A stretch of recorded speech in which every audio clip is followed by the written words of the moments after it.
Living with chronic obstructive pulmonary disease and managing a chronic lung condition, a presentation for the Breathe Well Pulmonary Rehab Program.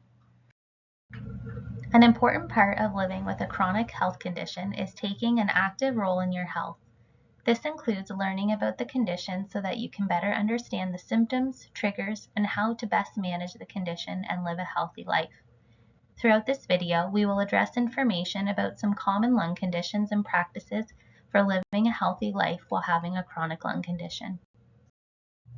Before we begin to learn about chronic obstructive pulmonary disease, or COPD, it is important to understand the anatomy of the lungs and their function. The lungs appear to resemble an upside-down tree. Air follows a pathway into the lungs, first entering through the nose or mouth, traveling down the windpipe or trachea, and into the bronchi, which divides into smaller and smaller branches or bronchioles before reaching the alveoli or air sacs. The oxygen that is breathed in provides us fuel for all the cells in the body. The tissue of the lungs is elastic so that when you breathe in air, the tissue can expand.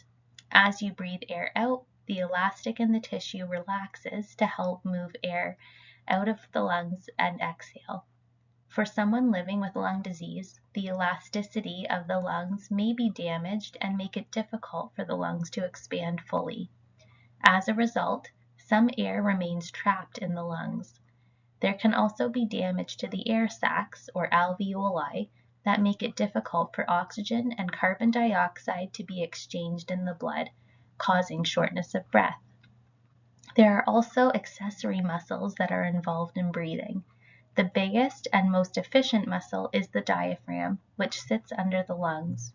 When you take a deep breath in, the diaphragm helps the lungs pull air in by tightening. You may notice your stomach move forward and push out when this happens.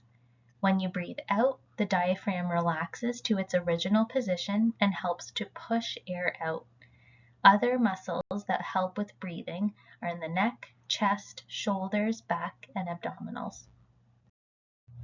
The lungs are equipped with natural defenses to help keep themselves clean and healthy. Mucus is excreted by the lungs and traps dirt and debris that are inhaled. The mucus surrounds the inhaled dust and debris particles and works its way to the back of the throat, where we naturally swallow or cough it out. The cilia are hair-like projections that line our airways and act like tiny brooms to sweep the mucus out of our lungs. The act of coughing is another natural defense, helping to clear out the not-so-pleasant particles that we breathe in through the air. Individuals living with lung disease may have impaired natural defenses against these harmful particles in the air that we breathe in. Because of this, it's very important to keep as healthy as possible and to take quick action if you do become sick. Chronic obstructive pulmonary disease, or COPD, is a chronic lung condition that includes chronic bronchitis and emphysema.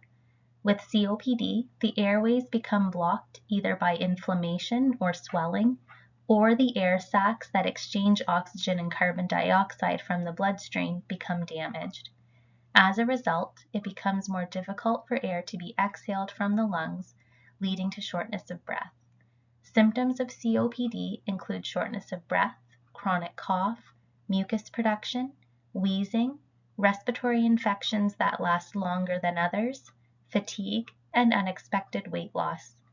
Not everyone will experience the same type of symptoms or with the same severity. Some may be more mild and others more advanced.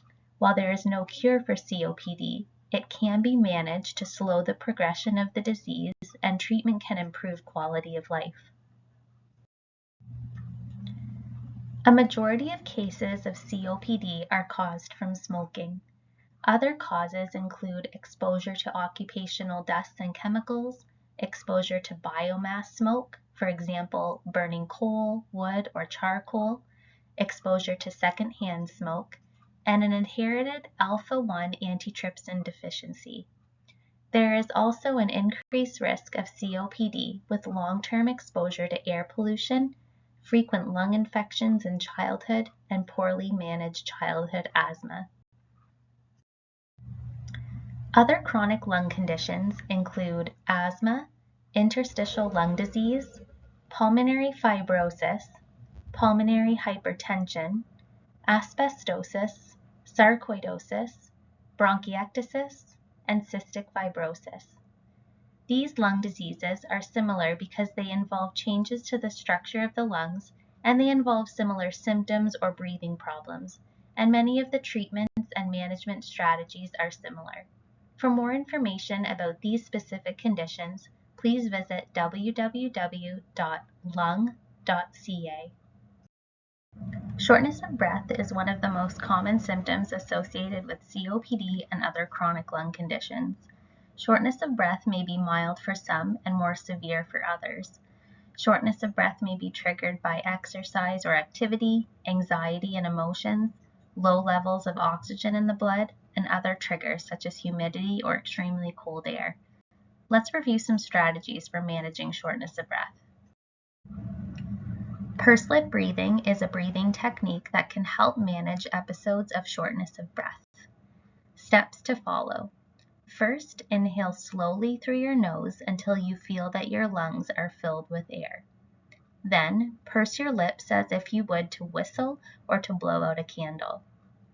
Then, exhale slowly while keeping your lips pursed. Make sure to take longer to breathe out than you would to breathe in, and remember to keep your lips pursed. Do not force your lungs to empty. You can continue to breathe in this way until your breathing returns to normal. Diaphragmatic breathing is another breathing technique that is also useful for helping to relax. You can do this breathing technique sitting or lying down. First, sit comfortably or lie down on your back. Rest one hand on your stomach, the other hand on your chest. Breathe in slowly through pursed lips, feeling your abdomen expand as you breathe in. Then, breathe out slowly through pursed lips, feeling your abdomen fall inward. Repeat as needed. These pictures demonstrate examples of body positioning to reduce shortness of breath. If you do become short of breath, these different resting positions can allow you to lean forward and help you use your breathing muscles more efficiently while you use pursed lip breathing.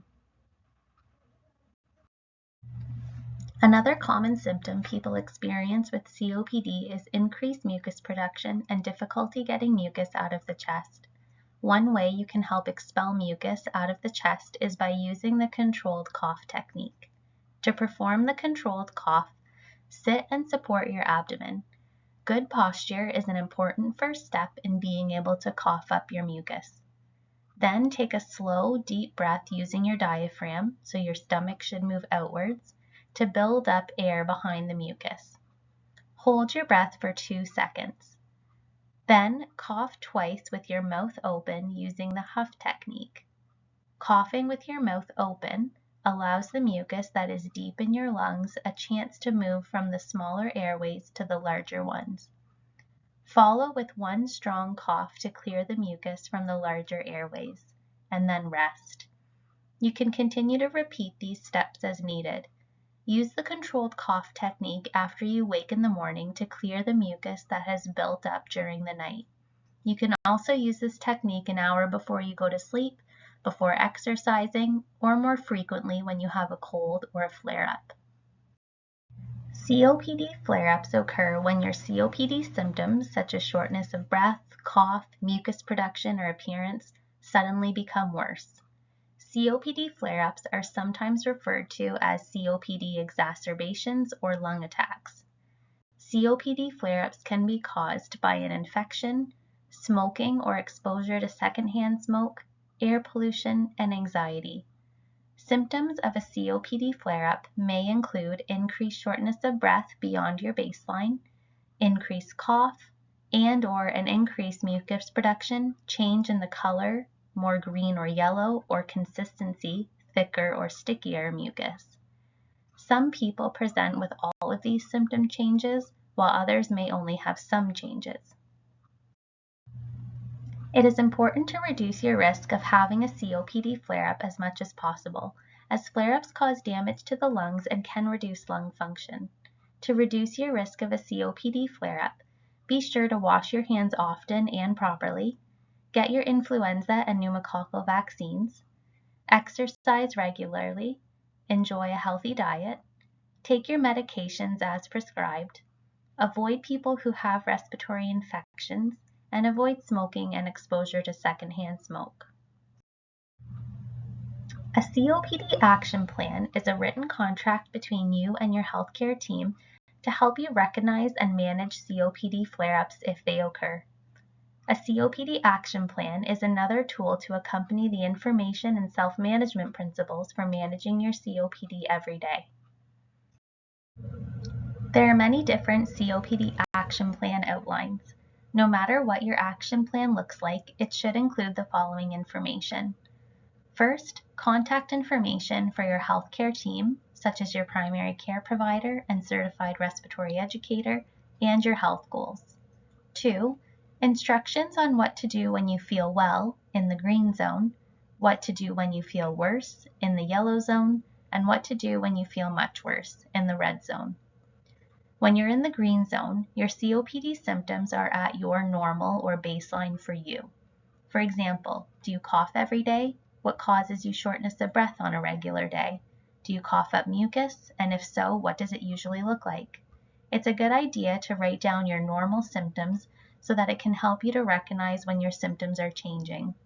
When you're in the green zone, you're able to carry out your normal day-to-day activities and should continue to use your self-management strategies for managing your COPD, such as taking your routine medications, eating well, and staying active.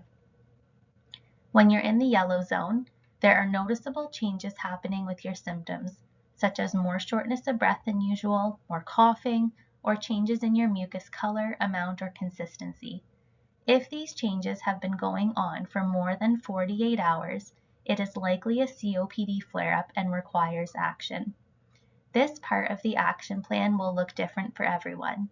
Some people may be directed to start a set of standby medications such as antibiotics and/or prednisone, in addition to their routine inhalers and oxygen use if applicable. Some people may be directed to contact their healthcare provider for an appointment. When you're in the red zone and are feeling progressively worse or have not seen any improvement in your symptoms despite starting your action plan medications, you need to contact your healthcare provider for further assessment. If you're having chest pain, difficulty breathing, feeling confused or drowsy, nervous or anxious, call 911 and go to the emergency department. Some additional points to keep in mind with your COPD action plans. See your pharmacist quickly to get your prescriptions for COPD flare-ups. When you start an antibiotic, make sure that you finish the entire treatment. Follow up with your healthcare provider within 2 days after using any of your prescriptions for a COPD flare-up. Action plans need to be reviewed twice per year with your respiratory educator and primary care provider. Pulmonary rehabilitation is an important part of COPD management and can be especially helpful for people who are recovering after a COPD flare-up. There are several benefits for those living with a chronic lung condition to participate in pulmonary rehab, including improvement in symptom control, maximizing independence, optimizing function by helping you to carry out activities of daily living, and increasing activity levels and symptom management. Talk to your primary care provider, respirologist, or certified respiratory educator about joining a pulmonary rehabilitation program. In partnership with your healthcare team and through self-management, you can continue to live a healthy, fulfilling life while living with a chronic lung condition. If you have questions, reach out to your certified respiratory educator, primary care provider, respirologist or specialist, or pharmacist. You can also use reputable websites for resources, such as the Canadian Lung Association website at www.lung.ca or the Lung Health Foundation at www.lunghealth.ca. Thank you for viewing this presentation.